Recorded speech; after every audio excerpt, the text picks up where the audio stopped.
भूगर्भीय काल वह काल जो मानव रहित था, यानी इस समय मानव की उत्पत्ति नहीं हुई थी। अर्थात यह समय माना जाए तो 600 करोड़ ईसा पूर्व से 10 लाख ईसा पूर्व तक के समय को भूगर्भीय काल के रूप में हम डिफाइन कर सकते हैं। पृथ्वी की उत्पत्ति यानी पृथ्वी का जो उत्पत्ति है भूगर्भीय काल में हुआ था।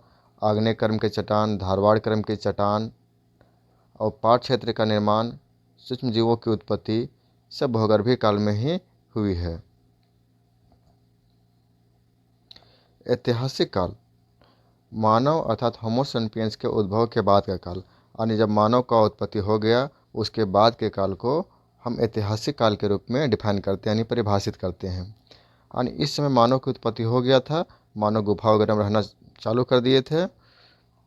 उस समय को से हम अभी तक के समय को ऐतिहासिक काल के रूप में डिफाइन करते हैं, यानी परिभाषित करते हैं।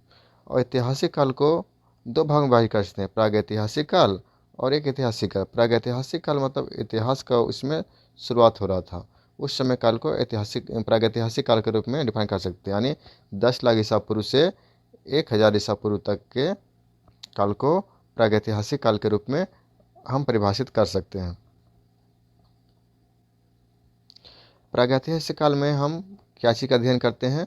तो प्रागैतिहासिक काल में पुरा पाषाण काल, मध्य पाषाण काल, नव पाषाण काल, ताम्र युग, कांस्य युग, लोह युग, ये सब को हम प्रागैतिहासिक काल में अध्ययन करेंगे।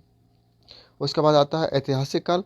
तो ऐतिहासिक काल में ने उस समय के काल को कहते हैं जब लिखना चालू कर दिया था, यानी मानव लिखना चालू कर दिया था। उस समय से अभी तक के काल को हम ऐतिहासिक काल में पढ़ेंगे। तो इसमें क्या लिखित स्रोत उपलब्ध है? हाँ, लिखा हुआ स्रोत उपलब्ध है। तो ऐतिहासिक काल को हम दो भागों में बांटेंगे, एक आदि ऐतिहासिक काल और ऐतिहासिक काल। तो आदि ऐतिहासिक काल क्या किसको कहेंगे?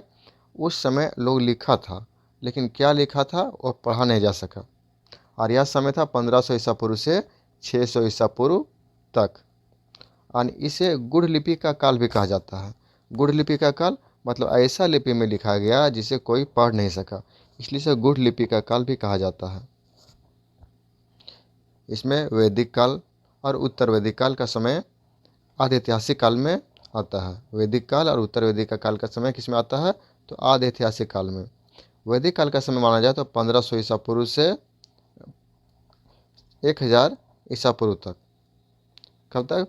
1500 ईसा पूर्व से 1000 ईसा पूर्व तक को वैदिक काल के रूप में हम डिफाइन करते हैं। और उत्तर वैदिक काल का समय माना जाए तो 1000 ईसा पूर्व से 600 ईसा पूर्व तक, और 1000 ईसा पूर्व से 600 ईसा पूर्व तक को हम उत्तर वैदिक काल के रूप में